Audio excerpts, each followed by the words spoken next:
¿Podrían ser las vacunas contra el COVID-19 obligatorias para trabajar? Eso es lo que predicen expertos en salud pública, que dicen que una vez el gobierno apruebe por completo alguna de las vacunas, muchos empleadores tendrán más libertad para exigir que sus empleados se vacunen. Y es que temen la pandemia esté lejos de terminar, con variantes cada vez más contagiosas y un índice de vacunación aún muy bajo. Randy Serrano nos amplía. Es un debate que está acaparando la atención en el país.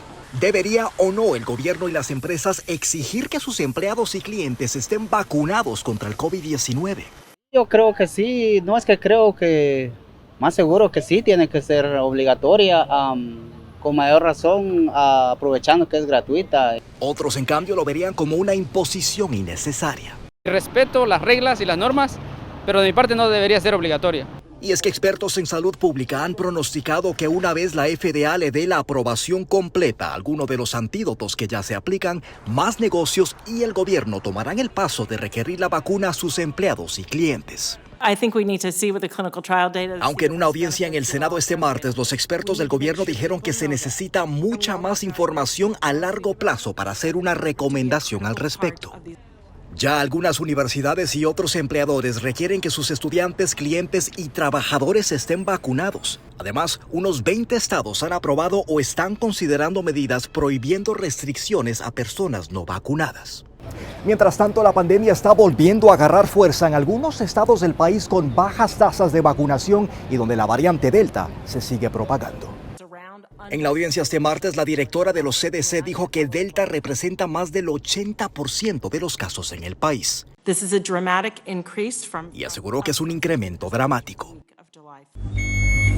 Mientras que los casos han subido por todo el país, en el sur, estados como Arkansas, Alabama y Luisiana ya son considerados lugares de alta concentración de infección. En Washington, Randy Serrano, Telemundo. Gracias, Randy. En otro orden de información, el socialista Pedro Castillo es proclamado presidente electo de Perú. Le tenemos más de lo que ocurre en nuestros países a continuación.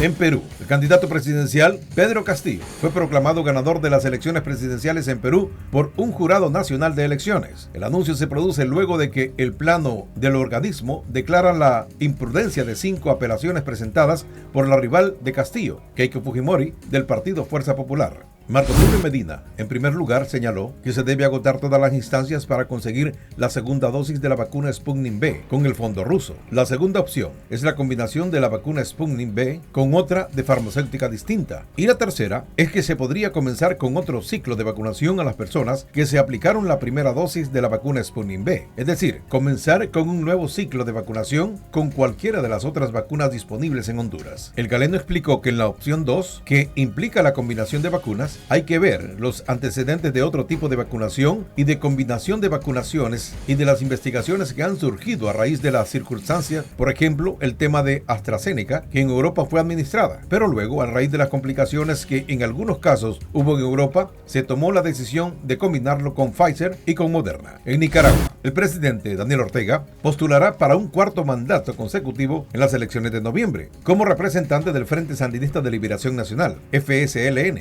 y vencerá, aseguró uno de sus cercanos colaboradores. Esta fuerza del Frente Sandinista con Daniel Ortega al frente en el triunfo del 7 de noviembre es indiscutible, dijo el presidente del Parlamento del oficialismo Gustavo Porras, cuya agrupación celebra el 42 aniversario del triunfo de la revolución que derrocó al dictador Anastasio Somoza.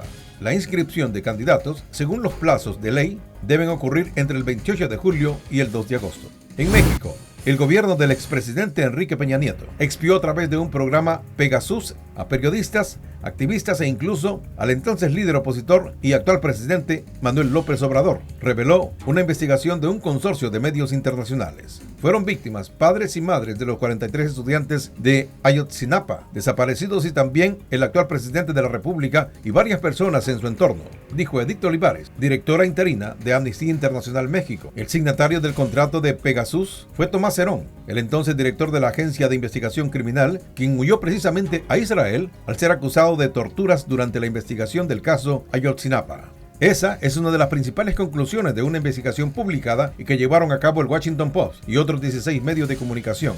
Y en Colombia, El 20 de julio, Día de la Independencia de Colombia, continuarán las protestas contra el gobierno de Iván Duque, que iniciaron el pasado 28 de abril. Las protestas fueron convocadas en varias ciudades del país, con llamados a movilizaciones masivas y pacíficas, según la Central Unitaria de Trabajadores. Las autoridades desplegarán policías y militares en todo el territorio para prevenir, según ellos, actos vandálicos y hechos violentos. Hoy martes, día feriado en Colombia, el Comité Nacional del Paro presentará varios proyectos de ley que serán radicados en la instalación de la nueva legislatura del Congreso de Colombia, que ocurre cada 20 de julio. Las noticias internacionales son traídas a ustedes por Orleans Furniture, la mueblería oficial de los latinos. Vamos a hacer una pausa y en solo minutos regresamos con los deportes y el pronóstico del tiempo. Esta tarde estamos monitoreando la posibilidad de tormentas. Les tengo esos detalles junto con su pronóstico extendido en solo minutos.